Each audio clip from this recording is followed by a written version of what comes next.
Assalamualaikum warahmatullahi wabarakatuh. Perkenalkan, nama saya Ari Dwistiawati. Saya dari kelompok 6. Di sini saya diamanahi sebagai moderator dalam memimpinnya pembahasan materi kali ini. Kelompok kami akan membahas mengenai bab 6, yaitu tentang pendekatan terhadap komunikasi sosial dan pembangunan. Kelompok kami akan menjelaskan materi itu menjadi dua bagian. Yang pertama, itu apa sih pengertian komunikasi sosial dan pembangunan itu sendiri. Lalu yang kedua, kita akan membahas tentang strategi atau pendekatan dalam komunikasi sosial dan pembangunan. Baik, selanjutnya di sini saya akan memperkenalkan tentang anggota kelompok saya. Yang pertama ada Alvania Sunarsi dengan NIM 12014190015. Lalu yang kedua ada Triandika Bagus Pamungkas dengan NIM 12014190016. Lalu yang ketiga ada saya sendiri, Ari Dwistiawati dengan NIM 12014190027. Dan yang terakhir ada Ragil Fauzi dengan NIM 12014190041. Baik, di sini saya akan melanjutkan tentang pembahasan yang pertama, yaitu tentang pengertian komunikasi sosial. Menurut Rajab dan Warren, komunikasi itu adalah suatu proses pemindahan atau pengeperan fakta-fakta, lalu keyakinan sikap, reaksi-reaksi emosional, serta berbagai bentuk kesadaran manusia. Lalu senada dengan pendapat Rajab dan Warren ini adalah pendapatnya Cherry yang menegaskan bahwa komunikasi itu suatu proses di mana pihak-pihak peserta itu saling menggunakan informasi dengan tujuan mencapai pengertian bersama yang lebih baik mengenai masalah yang penting bagi semua pihak yang bersangkutan. Proses ini dan kaitan hubungan yang ada di antara peserta itu dalam proses kita sebut dengan komunikasi. Komunikasi bukan merupakan jawaban itu sendiri, tetapi pada hakikatnya merupakan kaitan hubungan yang ditimbulkan oleh penerusan rangsangan dan pembangkitan balasannya. Saya akan menjelaskan mengenai pembangunan. Pengertian dari pembangunan sendiri mengacu pada proses perubahan yang dengan sadar ditujukan untuk meningkatkan taraf dan kualitas hidup masyarakat.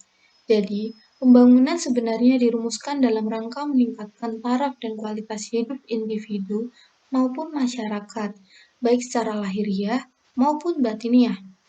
Perubahan yang dimaksud dalam pembangunan tentunya perubahan ke arah yang lebih baik, karena pembangunan bertujuan untuk membangun manusia seutuhnya, sehingga membutuhkan proses yang melibatkan pengoperasian komunikasi untuk keberlangsungannya.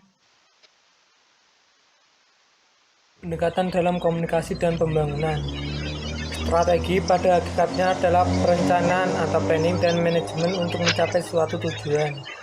Tetapi untuk mencapai tujuan tersebut, strategi tidak berfungsi sebagai peta jalan yang menunjukkan arah saja, melainkan harus menunjukkan bagaimana taktik operasionalnya. Dengan demikian, strategi komunikasi merupakan panduan dari perencanaan komunikasi atau komunikasi manajemen untuk mencapai suatu tujuan.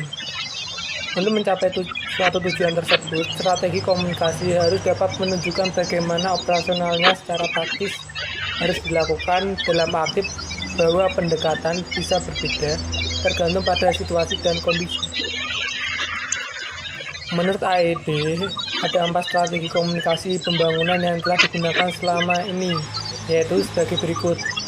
Yang pertama, pendekatan yang didasarkan pada media massa yang dipakai. Pada akhir 50-an dan selama tahun 60-an, pendekatan ini yang paling dominan. Pendekatan ini menekan pada pertumbuhan ekonomi yang cepat melalui industrialisasi. Ketika itu, diyakini bahwa akumulasi modal melalui mekanisme tabungan dan investasi merupakan mesin penggerak pembangunan. Karena itu, penekanan dititik beratkan pada industri berat, teknologi-teknologi padat modal, dan urbanisasi. Para ahli tersebut berpendapat bahwa media massa dapat menciptakan iklim yang kondusif bagi terlaksananya pembangunan. Tetapi kemudian pendekatan ini dirasa tidak memenuhi harapan dan mengajukan kritik, antara lain, yang pertama, pendekatan ini dinilai etnosentrik. Yang kedua, pendekatan ini telah menempatkan suatu pandangan sejarah yang unlinear yang berkaitan dengan butir pertama di atas. Yang ketiga yaitu pendekatan ini berkonsentrasi hanya pada faktor-faktor endogen dalam pembangunan. Yang keempat, pendekatan ini memberikan tekanan yang amat besar pada individual. Yang kedua yaitu pendekatan desain instruksional. Pengalaman dengan pendekatan pertama mendorong para ahli komunikasi untuk membentuk strategi baru dan berusaha menjawab permasalahan pokok berikut ini. Ada 6 permasalahan pokok, yaitu yang pertama, bagaimana cara agar dengan pelaksanaan pembangunan dapat dicapai suatu keadilan dengan distributif. Yang kedua, bagaimana agar ide-ide kemandirian, pengelolaan sendiri, pembangunan sendiri, dan partisipasi rakyat dapat dipenuhi. Yang ketiga yaitu bagaimana agar media komunikasi yang lama dan yang baru dapat secara purposif diterpadukan.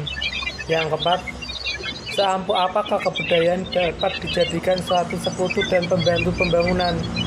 Yang kelima, bagaimana agar seorang dapat menyusun suatu model komunikasi pembangunan yang lebih sadar sejarah dan spesifikasi untuk suatu masyarakat.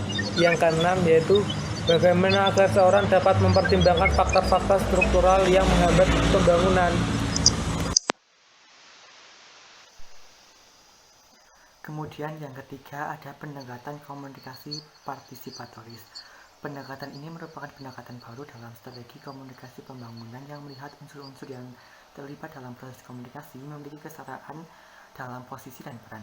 Asumsi pendekatan ini memandang masyarakat sebagai penerima informasi memiliki kemampuan untuk membangun dirinya dan lingkungannya dengan segala potensi yang ada, baik aspek ekonomi, sosial budaya, maupun politik.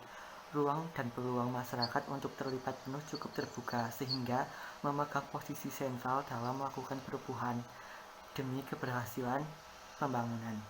Kemudian yang keempat adalah pendekatan pemasaran. Pendekatan ini ditandai dengan penekanan yang eksplisit pada gagasan untuk mengandalkan kemampuan diri sendiri. Selain itu, pendekatan ini juga sedang menyusun bentuk secara utuh. Ini mencerminkan keinginan untuk secara strategis memadukan sejumlah ide yang berkaitan dengan pembangunan yang tumbuh belakangan ini. Adapun ide yang dimaksud adalah 1. Memaksimalkan partisipasi rakyat. 2. Memulai dan mendasarkan pembangunan pada masyarakat yang paling bawah. 3. Pembangunan desa secara terpadu. 4. Penggunaan teknologi tepat guna. Dan yang kelima adalah pemenuhan sejumlah kebutuhan dasar.